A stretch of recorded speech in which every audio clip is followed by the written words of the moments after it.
ready for another 5-minute murder. We're going to draw a card here, see who we get this week.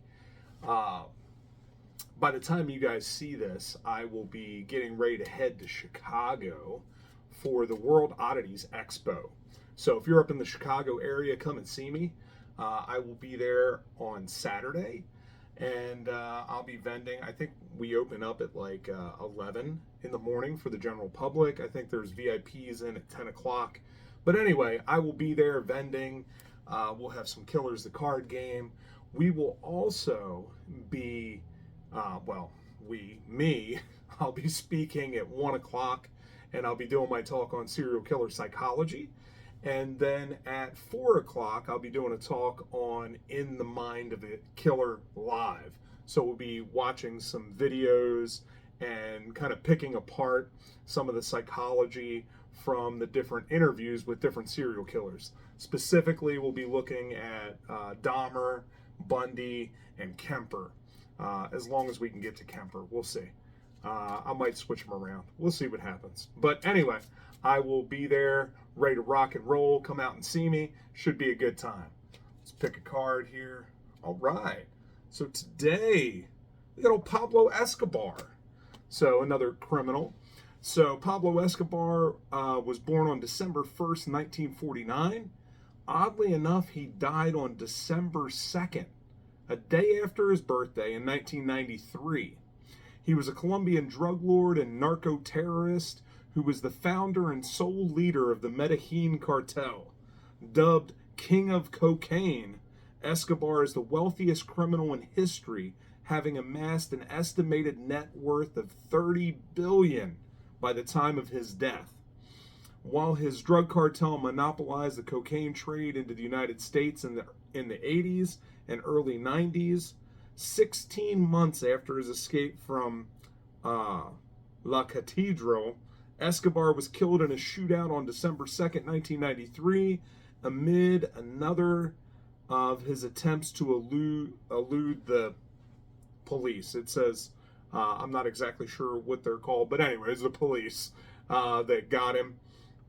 So Pablo Escobar, obviously a drug lord, obviously a gangster, the most powerful gangster of all time, right?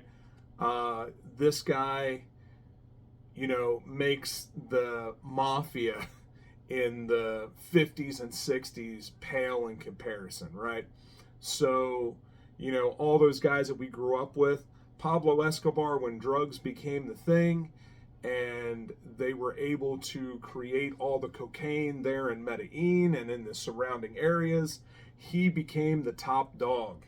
And appropriately so in the card game, if you have the organized crime expansion, Pablo Escobar is in there, and he has the highest stats in the game. Nobody else has 4s across the board other than Pablo. So, obviously Pablo was very, very charismatic. He literally ran the whole region of Medellin. He built the city. A lot of his money went to, building the buildings there and paying off people there. Like, literally, the guy created a whole community. And he would have several homes all over the place, but he had a huge walled, fortress there.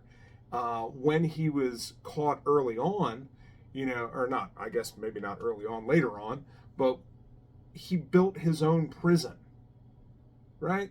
Who does that? Who builds their own prison? But he builds the prison, right, that he lives in and that he consequently escapes from. And, just a crazy, crazy story. Had thousands of people, basically had a standing army, right? It's unbelievable how much power and influence and money Pablo Escobar had. But eventually, just like everybody else, if you were going to be a criminal and you're going to go out there and commit crimes, eventually people are going to turn against you. Eventually, people are going to want what's yours. And you can't run forever, right? You can't pay off that many people for that long. because people will do what you want them to do. Like the guy was paying off governments, right? Not just people in the government, but the governments themselves. Like he was so interconnected with all of that, but it's still caught up with him because eventually somebody gets tired of what you're doing and wants what you have, and they will take you out. And eventually he gets into a gunfight, ends up getting gunned down and killed. But this guy, the most powerful gangster of all time, it's just amazing to me. And then you have a lot of other figures that come up because that there's the movie Blow, right, with Val Kilmer, I believe, plays what is his name now? Carlos Lederer, right? He was the guy that flew the planes in and brought the cocaine into the United States, right? He started off, I believe, if I remember the movie correctly, he started off with bringing marijuana in from Mexico, and he was bringing that in, and then he got tied up in Colombia and got to meet Pablo Escobar, and then he started bringing in cocaine, and he had the first big drug running operation into the United States, figuring out how to put that on his little tiny plane and flying it over here, and I think he was bringing it into Florida, landing it out there and then bringing it in on boats and all kinds of stuff. They had an incredible system of getting the drugs into this country, or if you're not here in the United States, into the United States. So, it's just fascinating. One of the things that I have always loved is I love true crime. And true crime is comprised of so much more than just serial killers, right? That is just one small portion of true crime. True crime is anything that is true and is a crime. Imagine that. It's true crime. But yeah, so it encompasses bank robberies. It encompasses drug runners, drug lords, gangsters. So all of that, kidnappers, rapists, murderers, not just serial. So, it encompasses all of that stuff. And often we forget that because we have a certain preference for one thing or another. But I love understanding, these people that make their living from circumventing the government or the rule of law, right? They get around that by coming up with all kinds of scams and, coming up with all kinds of ways to make money, the credit card scams and, the people in, not South, but in Africa that are calling everybody and getting grandma to sign over all of her checks and stuff to them. Crazy, crazy stuff that these criminals come up with. And you think that if they could just use that for something positive, how incredibly intelligent are they? It's just amazing to me that they can come up with all these schemes to circumvent the law, but they can't deal with regular society and do anything that might further society rather than destroy it. It's amazing. It's a fascinating study, all of it, all on its own.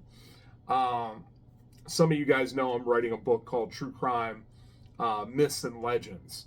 Well, Volume 1 is all about serial killers because that is where everybody thinks first. But Volume 2 is going to be about criminals. So we're going to talk about, and Pablo Escobar will definitely get a chapter in the book, but so will a lot of the, Al Capone will get a chapter in that book.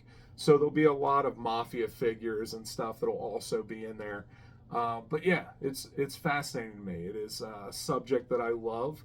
The third volume in that series will be cults and religions. So we'll get into the Manson family, we'll get into Heaven's Gate and Om Shinrikyo and all that stuff. But yeah, fascinating stuff. Thank you guys for another 5-Minute Murder. Come and see me in Chicago this weekend, and come and get some killer's love. Talk to y'all soon.